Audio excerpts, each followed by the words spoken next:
Bonjour, bienvenue dans l'épisode 4. Aujourd'hui, vous voyez, nous sommes en lisière de forêt et nous allons parler d'un arbre que j'aime particulièrement, le charme. Alors, le charme, c'est un arbre du sous-étage qui fait à peu près 25 mètres de haut maximum. Il n'atteint pas la taille des grands chênes. Par contre, il accompagne volontiers le chêne en forêt et donc on parle souvent de chêne charmé. D'ailleurs, vous voyez que dans cette allée, on a un charme au premier plan et des chênes derrière.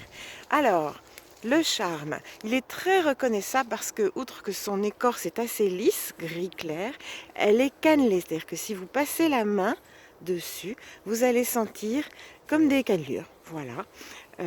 Donc c'est très très caractéristique du charme. Les feuilles ressemblent beaucoup à celles du hêtre, mais il y a un petit truc pour les distinguer. Donc elles sont ovales, elles sont petites, elles sont plissées et elles sont dentées sur les bords, alors que le hêtre a des poils.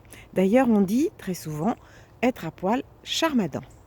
Alors, ce charme en particulier a quelque chose qui me plaît beaucoup, c'est-à-dire qu'il est marié avec un autre arbre dont nous parlerons demain, mais vous voyez que ces deux arbres ne sont pas de la même essence, pas du tout, et certainement ils ont poussé ensemble, et si on en arrachait un, probablement que on ferait beaucoup de mal à l'autre parce que ces arbres communiquent certainement par leurs racines.